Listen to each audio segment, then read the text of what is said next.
Amigos, ¿qué tal? Bienvenidos a una nueva edición de Solución Final.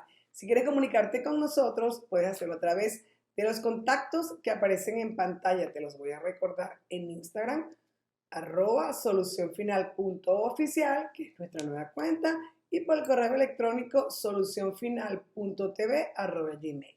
Este programa puedes verlo de cualquier parte del mundo a través de la www.mar.tv o a través de cualquiera de las plataformas digitales. Igual quiero invitarlos a que revisen nuestro canal YouTube, en donde podrán ver toda la programación de Solución Final hasta la fecha. Hoy, como todas las semanas, vamos a tener un programa bien interesante para la colectividad, sobre todo para los trabajadores y trabajadoras de nuestro país.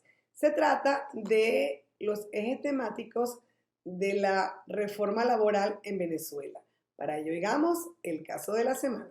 Hola, doctora Lirio. En la colectividad se está hablando de una reforma laboral en Venezuela. ¿Puede, por favor, explicar qué ejes analizará la misma? Adalberto, gracias. Si hacemos un poco de historia, Venezuela promulga su primera ley del trabajo en el año 1928, cuando gobernaba Juan Vicente Gómez. Esta fue una ley muy excluyente, tuvo muy poca aceptación y muy poca aplicación práctica. Es en el año 1936 cuando efectivamente se promulga la segunda ley del trabajo, ley que duró en vigencia por más de 70 años hasta que en el año 2012 se promulga la ley orgánica del trabajo, trabajadores y trabajadoras de Venezuela, que es la ley que actualmente rige. Ahora bien, desde finales del año 2025 e inicios del año 2026, el Ejecutivo Nacional está promoviendo una reforma total del sistema laboral venezolano. Para ello, pues, el Ejecutivo Nacional ha invitado a todos los sectores de la colectividad venezolana, a los gremios profesionales y a la masa trabajadora para que traigan esas propuestas a esta reforma laboral que, por supuesto, abonarán a unas mejoras de la economía venezolana. Las leyes laborales deben tener algunas transformaciones y esas transformaciones deben ir de la mano con la realidad económica y social que está viviendo nuestro país en la actualidad.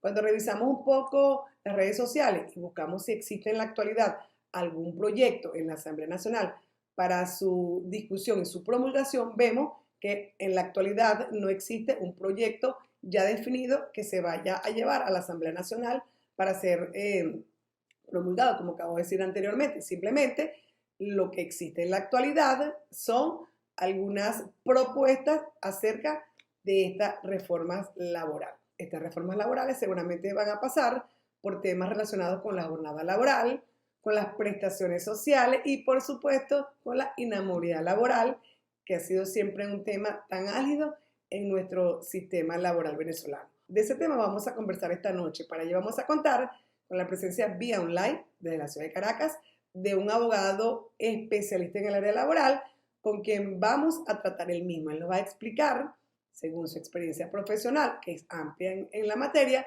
cuáles serían esos ejes temáticos primordiales que se tocarían o se van a tratar en esta reforma laboral. Así que no te apartes de la pantalla de Promar Televisión, que en el próximo espacio iniciamos la conversación con el invitado de la noche. Ya regresamos.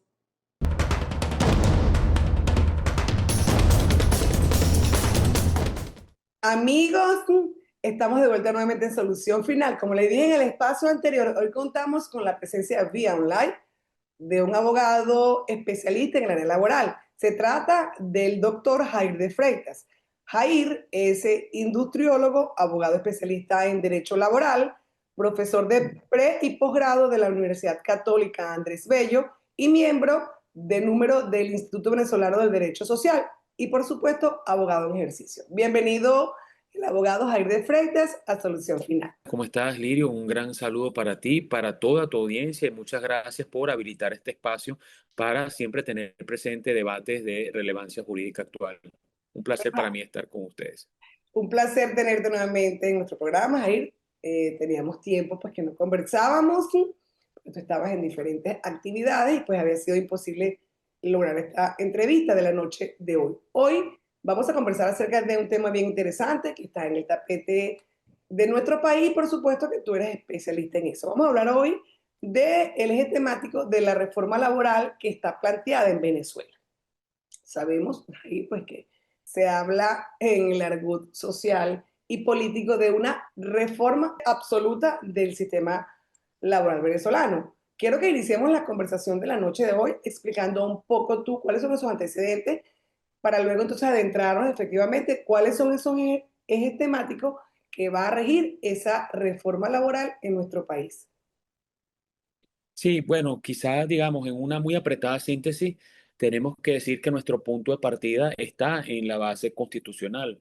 Nuestro sistema constitucional, que parte de 1999, incorporó, modificó y obviamente también suprimió algunos aspectos respecto a la constitución anterior en materia laboral. Hay todo un espacio dentro de nuestra constitución para instrumentar el derecho al trabajo y hay incluso además una disposición transitoria en específico que ordenaba la reforma de la normativa laboral, de la legislación laboral venezolana, para además incorporar el tema de la retroactividad de las prestaciones. A lo largo de estos 26 años se ha movido un poco más del 95-96% de todo el andamiaje jurídico que hay en materia laboral vigente. Hoy en Venezuela contamos con alrededor, y esto lo digo a título expreso, de 140 normas distintas que instrumentan el tema de las relaciones laborales de manera directa o indirecta. Me refiero a constitución, leyes orgánicas, leyes ordinarias, decretos, reglamentos, resoluciones, etcétera, que de forma directa o indirecta regulan el tema de las relaciones de trabajo o de la seguridad social. Y allí pues hay un elenco de obligaciones para el patrono, más de 200 obligaciones para el patrono, y esto se ha venido de alguna manera incorporando, en algunos casos modificando normativas anteriores, en otros casos normas completamente novedosas, ¿no? Digamos, es muy apretada síntesis el mapa normativo que tenemos en Venezuela, con un punto o un epicentro bastante importante en el año 2012, que fue cuando se publicó el decreto con rango, valor y fuerza de la Ley Orgánica del Trabajo, los trabajadores y las trabajadoras, que incorporó no solamente una visión de un esquema de relaciones de trabajo, sino una instrumentación respecto a este sistema que, desde el punto de vista de lo jurídico, tiene o conserva grandes rasgos de la estructura anterior, pero también incorpora temas de orden ideológico, que incorpora temas desde el punto de vista del lenguaje, que dejan claro cuál es la visión que hay respecto al modelo de relaciones de trabajo y que en la práctica pues ha resultado no producir los resultados deseados. Fundamentalmente por las consecuencias que hoy estamos experimentando dentro de la sociedad venezolana de lo que son el manejo de las relaciones laborales frente al tema de la creación de empleo, permanencia de empleo, remuneraciones, pasivos laborales, entre otras. Es decir, de índole cuantitativo en primer espacio y luego obviamente de calidad de empleo en otra dirección. Pero en muy apretada síntesis, digamos, ese sería el contexto jurídico en torno al tema de la regulación de las relaciones de trabajo en Venezuela a partir de la constitución vigente. Entonces, hoy, en el año 2026, ¿qué es lo que plantea, para que nuestros televidentes puedan estar claros, esa reforma laboral? Bueno, lo primero que tenemos que entender es que el derecho laboral lo dicen dos expertos franceses, que son Camerlin y Leon Cain, y una cita que yo recurrentemente invoco porque creo que es magnífica para ilustrar. Ellos señalan que el derecho laboral tributa de la variable económica.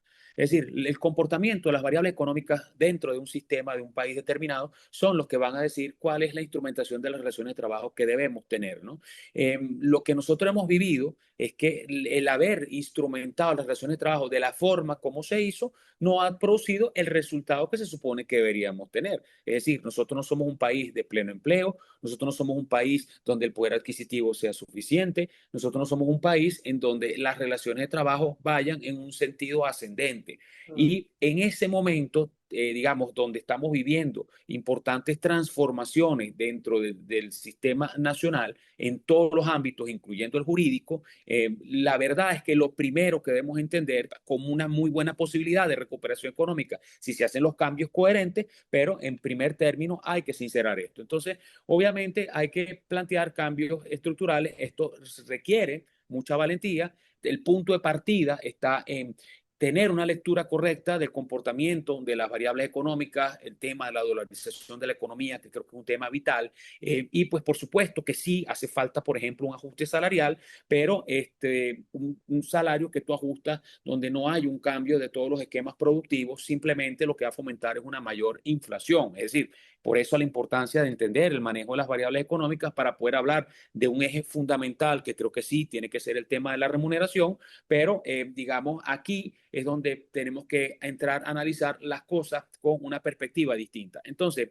yo diría que si vamos a las variables, la primera de ellas tiene que ser el entender que hay una primacía de la productividad respecto a la rigidez formal. Es decir, como Estado, creo que uno de los objetivos fundamentales es estimular que exista una mayor producción con un mayor grado de productividad, pero además en donde para que esto ocurra debe haber garantías de seguridad jurídica y debe haber condiciones económicas que fomenten una mayor inyección de capital orgánico dentro del circuito económico. Y por eso es que el tema salarial comporta una dificultad aquí, porque es verdad, en este momento el salario está absolutamente deprimido en Venezuela, pero cualquier ajuste salarial va a tener en este instante, si no hay una revisión y estimulación del aparato económico, va a tener una doble situación que es increíble, pero que concurre, que es que para el trabajador va a ser insuficiente y para el patrono va a ser inviable o impagable. Claro. Entonces, es un tema muy, muy delicado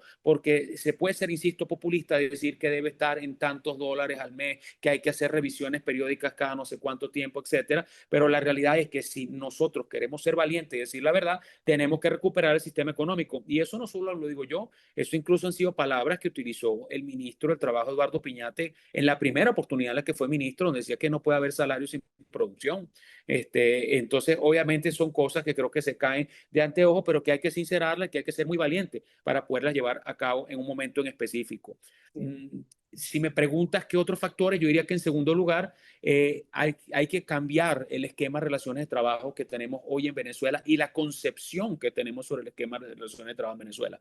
Aquí se ha cultivado una cultura en la que hay un binomio donde hay un señor que es un trabajador, que es un explotado en un sistema económico, y hay un señor que es el explotador, que es el llamado patrono. Y la realidad es que de pronto ese discurso que corresponda a aquella primera revolución industrial, no es el discurso que hoy deberíamos nosotros tener como parte del concepto de relaciones de trabajo. Es decir, hay un conflicto de intereses entre patrón y trabajador, eso es evidente, pero ese conflicto de intereses no significa que los dos sujetos son enemigos. Por el contrario, las acciones del uno y del otro se benefician de manera mutua, y el concepto de las relaciones de trabajo tiene que migrar hacia un espacio en donde, por ejemplo, se le permita a los trabajadores tener un mayor rango de libertad para, bajo el principio de la libre autonomía de la voluntad, también pactar cuáles son esas condiciones de prestación de servicio. Y aquí es importante entender que debe haber un grado de protección, sí, porque el trabajador seguirá siendo un débil económico, pero la verdad es que los grados de protección deberían ser variables, dependiendo de qué tipo de cargo tiene la persona dentro de la organización, etcétera. Pero, y este tema hay que analizarlo, y hay que analizarlo con muchísima profundidad, porque no se puede seguir tratando al trabajador como una persona que no tiene capacidad de discernimiento y que no tiene un poder de decisión de ninguna índole. Eso no está bien. En tercer lugar, yo diría que el tema de la seguridad jurídica y la seguridad productiva y la predictibilidad del pasivo laboral se me antoja que es un tema importante. Muchas veces los frenos de inversión, tanto en capital que tiene origen nacional como capital extranjero, van de la mano de la incertidumbre en cuanto a determinar cuánto cuesta o cuánto es un pasivo laboral.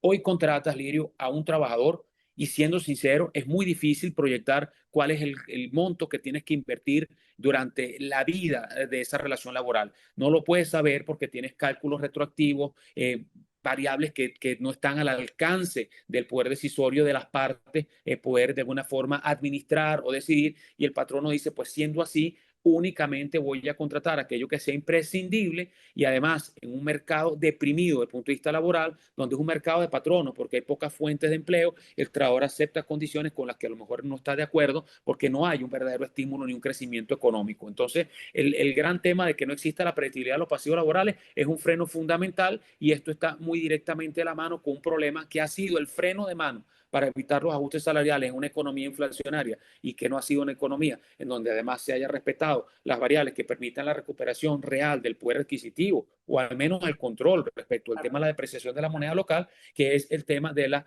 y retroactividad la retroactividad de las prestaciones sociales. Entonces, ese tema tiene que ser revisado con profundidad, lo cual además supone, Lirio, que toquemos la Constitución, porque hay una disposición transitoria cuarta en nuestra Constitución que decía que la reforma era precisamente para incorporar la retroactividad. Hay formas de trabajar la retroactividad sin tener que modificar la Constitución, por supuesto que la hay, pero tiene que ser un debate amplio. Y si me preguntas a mí un último foco, yo te diría que la libertad de empresa, que ha sido castigada, ha sido vista prácticamente como un delito, cuando en Sí. realidad es un derecho fundamental. Yo creo que la ley debe incentivar la posibilidad de que obviamente el patrono tenga un mayor rango dentro del proceso de toma de decisiones, donde el rol del Estado sea de acompañar ese proceso de toma de decisiones que llevan trabajadores y patronos, velando obviamente por esos mínimos indisponibles, pero que todo esto tiene que estar revisado. Nosotros tenemos en Venezuela un esquema tradicionalista, nuestra concepción del trabajo parte de ideologías, donde tú hablas de la justa distribución de la riqueza, del proceso social del trabajo, donde hablas de roles para actores incluso sindicales que van mucho más allá de lo que debería ser su ámbito de actuación y que tienen fines completamente ajenos al tema del derecho laboral. Yo creo que nuestra legislación tiene que ir a un enfoque distinto en relaciones de trabajo, dinamizar, porque en este momento estamos totalmente estancados en nuestros esquemas de concepto de relaciones de trabajo, incorporar nuevas formas de prestación de servicio. Debemos entender que esta nueva legislación debe además de alguna manera incentivar la lealtad y el alto desempeño como valores garantes de una mejora salarial. Es decir, el salario no debe seguir siendo consecuencia de un decreto que ajusta un salario mínimo, que no estoy diciendo que no debe haber un monto mínimo. Lo que estoy diciendo es que el comportamiento del salario debe obedecer a razones del mercado, debe obedecer a un crecimiento orgánico de la economía. Y si el trabajador tiene el deseo de ganar más, no tiene por qué esperar a que haya un ajuste de un salario en particular, sino simplemente esto debe estar asociado a cuál ha sido el aporte que tiene en su proceso productivo, cuál es el desempeño que tiene dentro de la organización y además cuál es la ruta de carrera que te ofrece una empresa que está en una onda expansiva, ¿no? Porque se supone que vas hacia unos cimientos de crecimiento orgánico de tu sistema económico. Entonces, nuestra ley tiene que transformar toda esa visión. No es fácil, pero por allí es por donde creo que debería caminar un poco ese esquema inaugural. Es que yo suscribo absolutamente cada palabra que estás diciendo, porque hasta que Venezuela hoy en día pues tiene muchísimas expectativas y lo vamos a lograr con el favor de Dios, pues ser un país muy próspero, pero esto también pasa por reformar no solamente las leyes, también la mentalidad de quien está elaborando las leyes, porque de verdad que a mí me da una profunda tristeza ver todos estos profesionales jóvenes ahí que se han formado en este país, que tienen muchísimos credenciales y que han tenido que irse acá porque precisamente pues no ven cubiertas sus expectativas dentro de las empresas funcionan en Venezuela. Entonces, de verdad que te oí atentamente y efectivamente tenemos que pasar por un cambio de paradigmas en el área laboral. No te apartes de la pantalla de Promar Televisión, que en el próximo espacio seguimos la conversación con el invitado de la noche. Ya regresamos.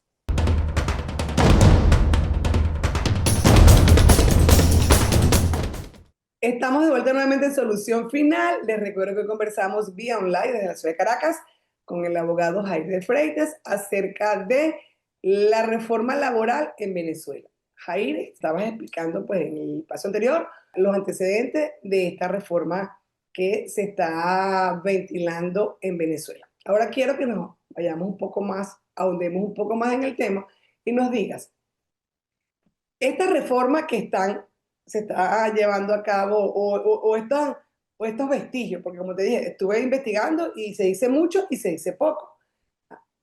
¿Cuáles serán los puntos principales o los temas principales que deben ir en esa reforma de cualquier manera, según tu experiencia profesional en el área?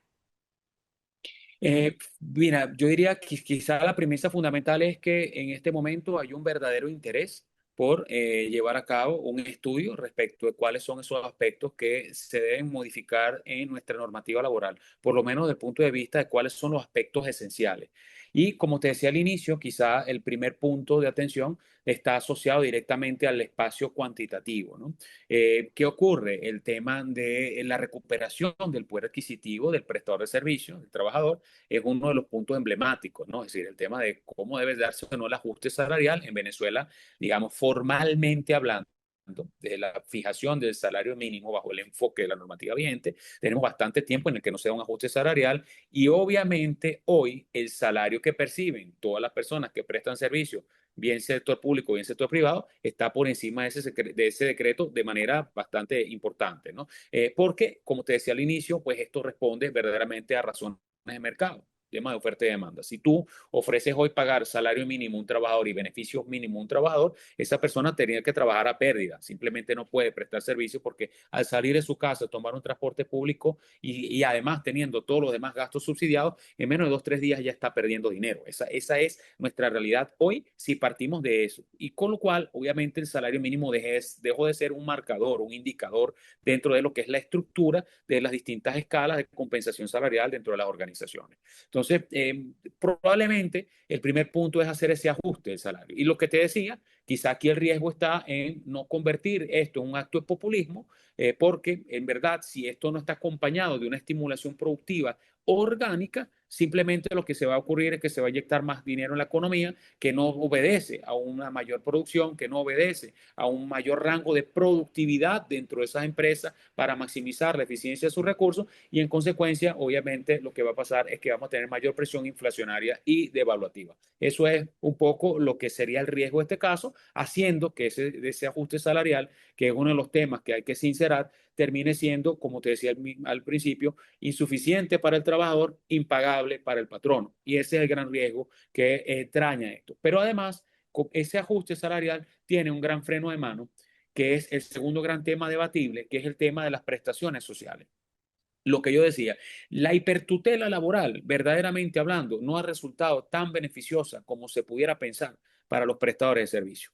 Es verdad que hay que proteger a los trabajadores, es verdad que hay una condición de desequilibrio a partir del poder económico que tiene el prestador de servicios con el dueño de esos medios de producción. Pero la verdad también es que ajustar esos desequilibrios, generando un desequilibrio todavía mayor o peor, es muy complicado para el sistema. Y lo que ha demostrado es que ha sido un fracaso importante. Y voy a poner el ejemplo de las prestaciones porque precisamente es uno de los temas más delicados de abordar y sobre los cuales yo creo que se requiere bastante valentía para decir las cosas.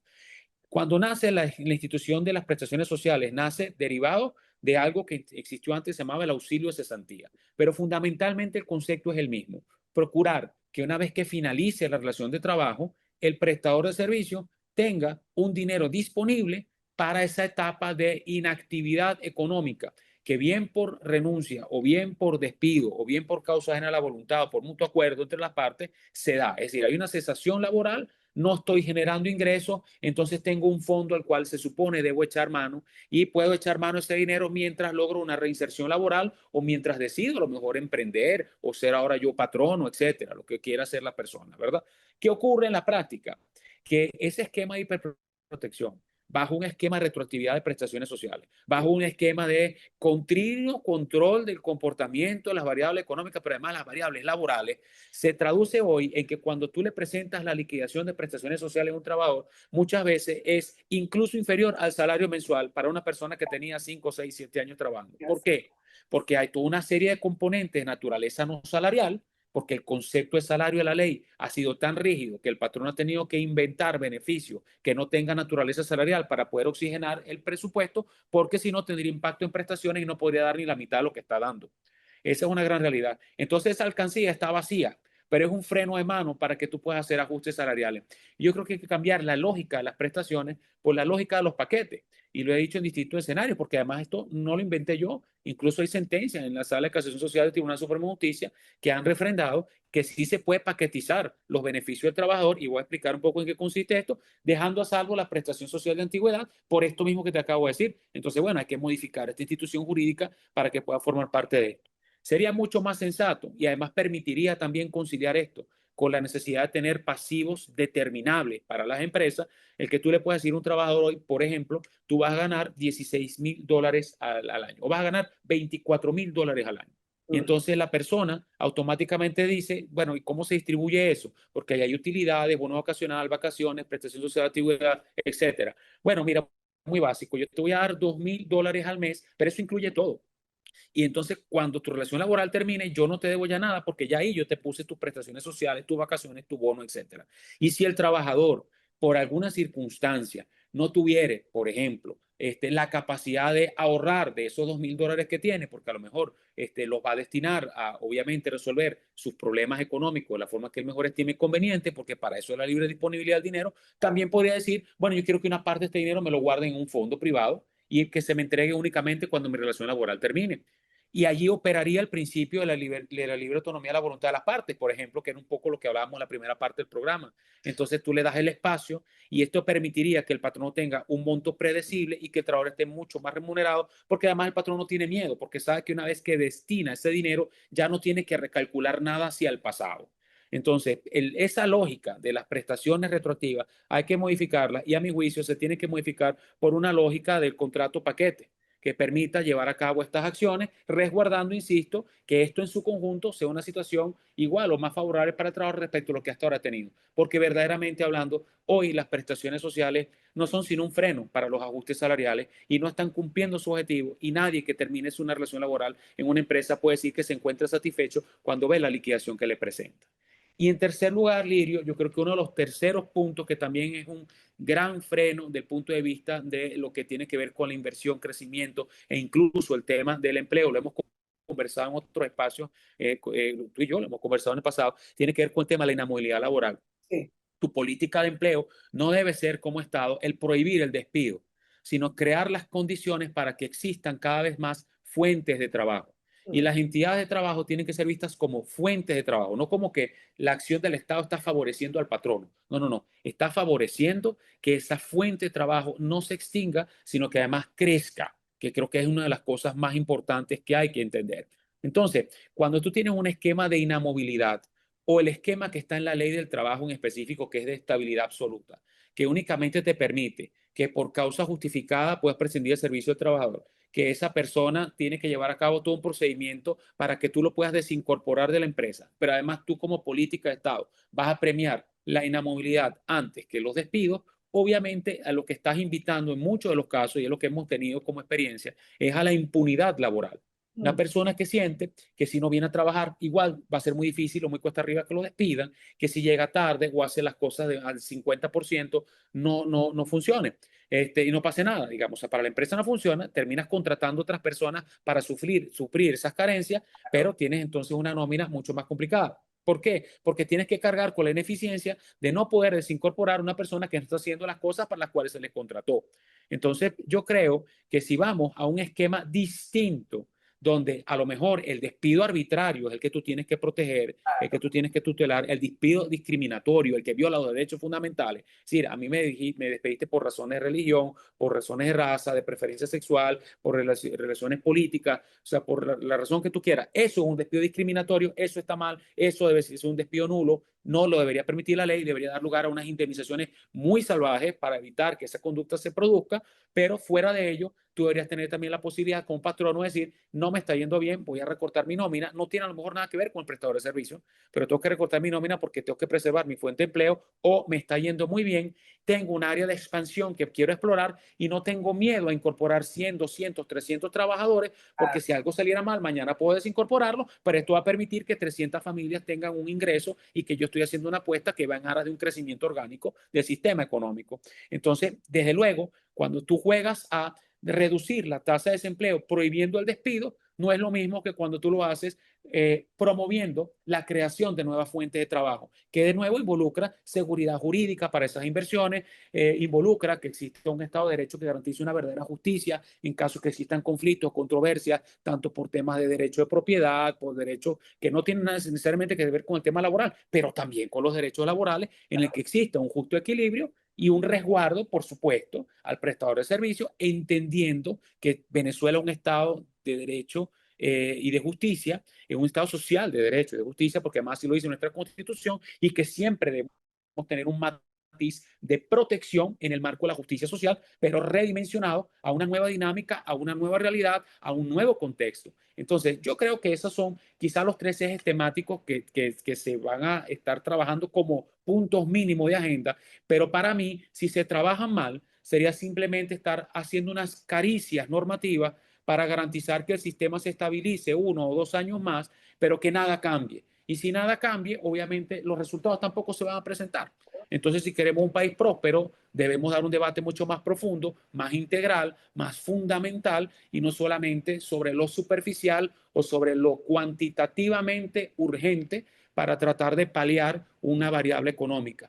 Yo tengo mucha esperanza en particular con que la designación del nuevo ministro del Trabajo, que además es un abogado laboral que viene a ser magistrado del Tribunal Supremo de Justicia, que es el ¿correcto? doctor Carlos Alexis Castillo, se traduzca en una visión de estas características. Y tengo mucha esperanza en que ocurra, porque además es una persona que ya tuvo experiencia dentro de la estructura del Ministerio del Trabajo, dentro de su carrera y su trayectoria profesional. Y creo que los tiempos exigen una persona que conjugue estas capacidades con una formación, pero también con una visión amplia y no una visión que sea netamente de orden ideológico, que se aferre a interpretar que el patrono es enemigo del trabajador, el patrono es enemigo del trabajador, el patrono es una fuente de ingresos que le permite al trabajador producir su existencia y la de su familia, satisfacer sus necesidades, y tenemos que cuidar que esa fuente de ingresos sea cada vez mayor para que la persona tenga un verdadero acceso a la propiedad privada y al ascenso social, que creo que es algo que en una estructura profesional todo el mundo quiere, en un país que debería estar colocado en un punto de desarrollo,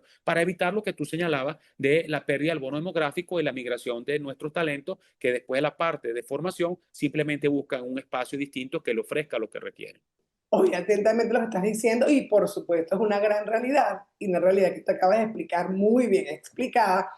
Yo diría también, Jair, que es el momento de que la sociedad civil se organice con los trabajadores y empiecen a ver esas bondades que tú acabas de explicar. Porque yo no puedo creer, ¿verdad?, que un trabajador que oiga las bondades que traería una reforma realmente de esas prestaciones sociales, como tú lo acabas de decir, mire, vamos a trabajar por un paquete, vamos a negociar nuestra relación laboral, va a querer irse al esquema anterior. Entonces, tenemos que cambiar un esquema, pero también yo diría que si ese esquema se le explicara al trabajador o a la clase trabajadora, yo te podría decir que todo o más del 50% abonaría a que cambiarse ese sistema.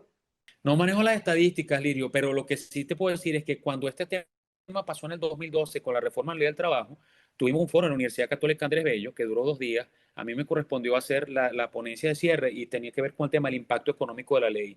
Y antes de mí hablaron unas personas que comentaban acerca de las bondades y decían que esta era la mejor ley laboral de América Latina.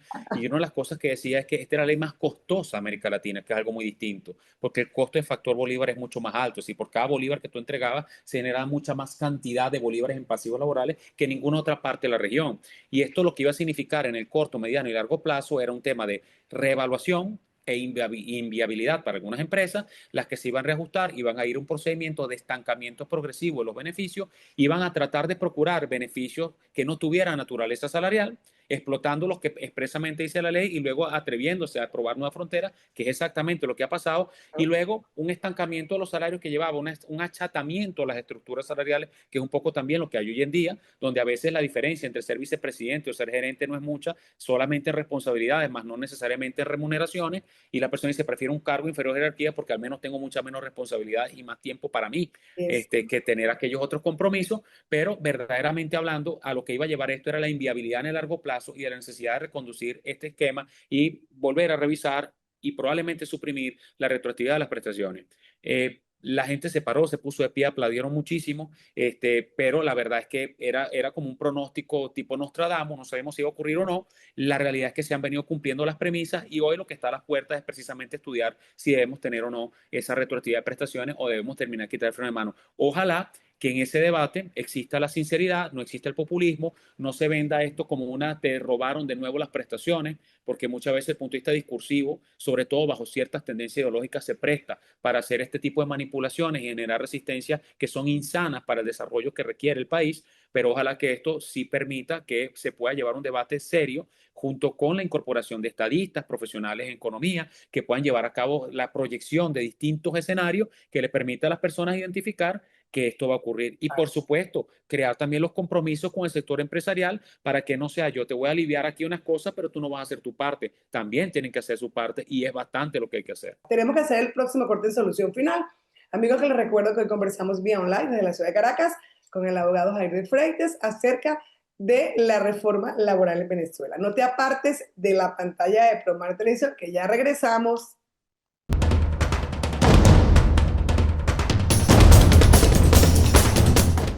Estamos de vuelta nuevamente en Solución Final. Conversamos hoy vía online desde la ciudad de Caracas con el abogado Jair de Freites acerca de las reformas laborales en Venezuela.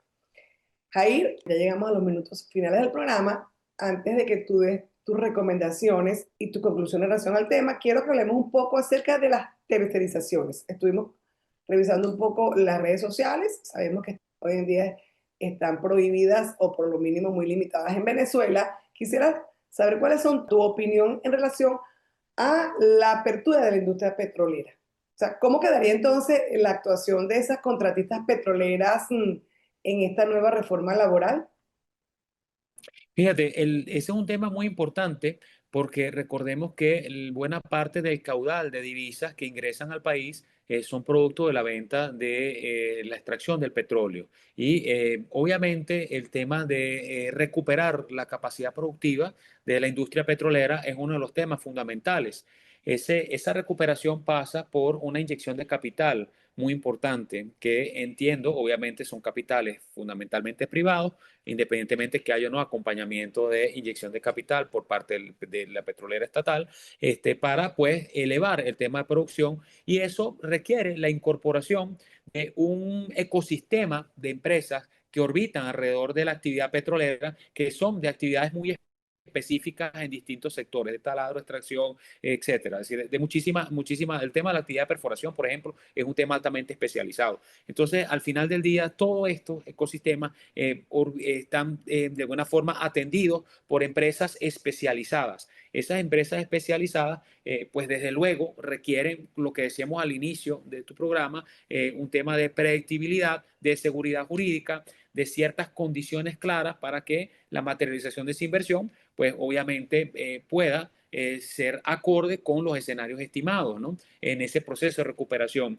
¿Y qué ocurre hoy en día? Lo que tú señalas, el decreto con rango, valor y fuerza de ley orgánica del trabajo, los trabajadores y las trabajadoras, tienen un esquema frente a la tercerización, donde la tercerización es vista con una connotación peyorativa, es decir, es vista como un sinónimo de fraude a la ley, de vía de escape, donde el patrono, la pretensión inicial del patrono es deslindarse de sus deberes laborales y no es vista como debería ser vista, que en realidad es parte del ejercicio de la libertad económica. Tú como patrono tienes el derecho de poder organizar los factores productivos de la forma como tú estimes conveniente para que esto se traduzca en un ejercicio más eficiente de tu actividad económica. Y creo que en algún punto en particular, si esta institución se fuese a atender, tendría que pasar por la mano de entender que sí, cuando la tercerización va con ánimo de fraude a la ley, tiene que estar prohibida, que yo creo que esa es la receta que hay en otros países de Latinoamérica, en otros esquemas normativos en Latinoamérica. Pero fuera de ese escenario, la tercerización debe ser lícita y puede adoptar cualquier fórmula en tanto no signifique que se vaya con ello a deslindar de los pasivos laborales de los trabajadores a través de estructuras que muchas veces están montadas en un andamiaje o una parafernaria que se puede desvelar, pues, por eso está la teoría del velo corporativo, se puede desvelar y pues obviamente tendría unas consecuencias específicas. Respecto de lo que tú dices de las consideraciones o recomendaciones finales, yo creo que hay que ver esta oportunidad como una oportunidad para sentar las bases de un nuevo esquema de relaciones laborales. Pero esas nuevas bases de un esquema de relaciones laborales necesita una visión dentro de un marco de un diálogo social. en la que participen todos los actores. Es decir, esto no puede ser una visión que digamos única que venga por parte de alguno de los actores. Independientemente de quién sea. Es decir, no puede ser una visión única por parte del patrono, no puede ser una visión única por parte de los trabajadores o sus organizaciones sindicales, no puede ser una visión única del Estado. Tiene que ser un nuevo ejercicio de concertación social en un amplio debate, de discusión, para poder llegar a los acuerdos elementales que garanticen que el objetivo se consiga en un marco de una viabilidad económica en el corto, mediano y largo plazo, de manera que se traduzca en crecimiento, en bienestar y obviamente también en un nuevo rol distinto que van a tener que asumir todos los actores, porque quizá el rol del Estado va a tener que ser más de acompañamiento antes que de inhibición.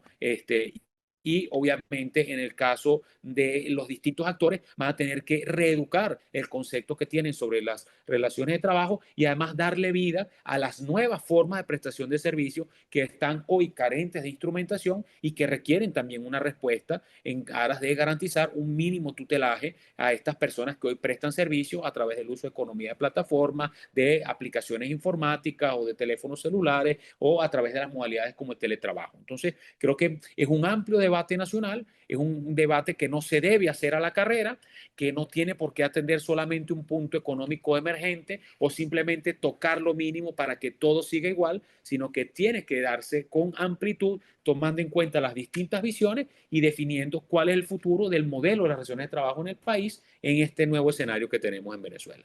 Jair, en la actualidad, las personas que trabajan a distancia, vía online, ¿que tienen alguna legislación que las proteja? Digamos, Venezuela es uno, creo yo, de los pocos, cuidado y no el único país que no tiene regulación expresa en materia de teletrabajo. Por lo tanto, lo que ocurre hoy es que cuando se dan relaciones de prestación de servicio a distancia, bajo el uso de tecnología de información y comunicación, fundamentalmente se trata de estirar el contenido de la ley orgánica del trabajo y adaptarlo bajo una lógica que va a depender mucho de las capacidades o no de los asesores empresariales para poderlo adaptar a esa modalidad de prestación de servicio. No es una tarea fácil porque ahí hay muchas cosas que hay que regular. Por ejemplo, quién dota esas herramientas, quién paga esos servicios. Por ejemplo, el tema de los riesgos profesionales que pueden estar presentes o no cuando el lugar de prestación de servicio es un lugar distinto al de la entidad de trabajo. Cómo se lleva a cabo esto sin que se viole el principio de inviolabilidad del domicilio, que los penalistas lo conocen mucho mejor, y que de alguna manera podría estar o no reñido en estas circunstancias. El tema del derecho a la desconexión por parte del prestador de servicio. Es decir, hay toda una serie de instituciones que son, digamos, muy de comportamiento particular o sui generis para esta modalidad de prestación de servicio y que hoy están siendo prácticamente reinterpretadas de un derecho laboral que básicamente se compone bajo un esquema de trabajo presencial. Entonces no es fácil exportar estas traducciones para que se conjugue una especie de contrato. ¿Cómo se hace? A través de contratos individuales o de políticas internas de las compañías que en la mayor parte de los casos están estableciendo un esquema híbrido que viene heredado después del tema de la pandemia, donde las empresas pues entendieron que puede haber una parte presencial, una parte no presencial, donde todavía se están haciendo ajustes, pero donde no hay una norma que instrumente lo absoluto. Y en ese espacio donde no hay normas, se pueden estar cometiendo excesos, tanto los puede estar cometiendo el patrono, que muy probablemente sea el que lo esté cometiendo en mayor grado, como también podría estarlos cometiendo un trabajador. Entonces es muy complicado hoy esa respuesta en Venezuela, porque depende fundamentalmente de pactos individuales. Desconozco si en convenciones colectivas de trabajo se esté ya manejando este tema de modalidad de prestación de servicios, pero en pactos individuales o en políticas internas de organización para poder tener el paliativo. Pero la verdad es que deberíamos tener una regulación y deberíamos fijarnos en lo que han regulado otros países, en Europa, por ejemplo, España, pero también en Latinoamérica tenemos experiencia interesante. En Argentina tuvo un antes y un después. Y hay otros países donde hay también experiencia bastante interesante que yo creo que vale la pena recoger para poder llevar a cabo una regulación sobre el tema. En este momento, ¿tiene conocimiento si efectivamente hay comisiones que han sido nombradas por el gobierno nacional para que trabaje o recoja esta serie de inquietudes o de propuestas de la sociedad civil para reformar el sistema laboral? Mira, en la Asamblea Nacional está la llamada Comisión Permanente de Desarrollo Social Integral. Esa es la comisión que tiene, como digamos, precisamente entre sus competencias atender este tipo de inquietudes y de planteamientos y solicitudes que puede llevar a cabo la sociedad civil. Lo que obviamente existe es la voluntad, y te decía al inicio, de querer revisar de manera, digamos, profunda el esquema de relaciones laborales, o si simplemente va a ser un esquema superficial que va a atender al tema salarial, retroactividad y el tema de la inamovilidad. Eso es lo que está allí. Ahora, por supuesto que la iniciativa legislativa parte del Poder Legislativo fundamentalmente, salvo los casos de ley habilitante, lo conocemos los ciudadanos en Venezuela porque hemos tenido ya experiencia en otras ocasiones, pero también los ciudadanos pueden organizarse y hacer llegar los planteamientos respectivos. Lo importante es que cualquier iniciativa por un proyecto de ley debería tener una etapa de consulta pública, y en esa etapa de consulta pública todos los ciudadanos conocer el contenido de ese proyecto y hacer los distintos aportes que tengan a bien y tener la oportunidad para llevar el debate suficiente, porque definir el modelo de relaciones de trabajo de un país es obviamente uno de los puntos fundamentales para trazar el sendero hacia el camino del desarrollo. Como te dije anteriormente, estuve revisando las redes sociales, algunas personas calificadas en la materia, pues no vi realmente ningún proyecto que tenga ya vaya a ser sometido pues a la colectividad para que empezara a oír por lo mínimo cuáles son las objeciones que se le puede hacer al mismo. ¿Cuáles son tus redes sociales, Jair, para que te contacten? Me puedes buscar como Yair de Freitas en Instagram y van a tener allí la información, igual en X, en la red social X, con el mismo nombre, o Yair.defreitas, pero al escribir el nombre va a aparecer la red social, y con mucho gusto por allí vamos siempre publicando las cosas nuevas que estamos haciendo en la medida que pues obviamente tenemos avances concretos para tampoco no atosigar, pero con mucho gusto por allí podemos atender. Bueno, muchas gracias por haber aceptado nuestra invitación. Para mí siempre es un placer A ti. tenerte invitado. Este fue un tema que tenemos mucho tiempo que no conversábamos en nuestro programa y por supuesto es un tema importantísimo para que los venezolanos estemos muy atentos, porque voy a estar de acuerdo con lo que tú acabas de decir, que si el sistema laboral de un país no funciona, la economía tampoco funciona, vamos directamente proporcional. Dios quiera, como tú acabas de decir, pues todos estos comentarios que acabas de hacer acerca de esta reforma pueden ser considerados, porque sé que eres una persona que trabaja con la competencia y pues has estado muy involucrado en este tema. Así que no hay más nada que decir, sino que nunca es tarde para hacer el bien, y definitivamente, si tú conoces el problema, encontrarás la solución final. Nos vemos la próxima semana, Dios mediante. Chao.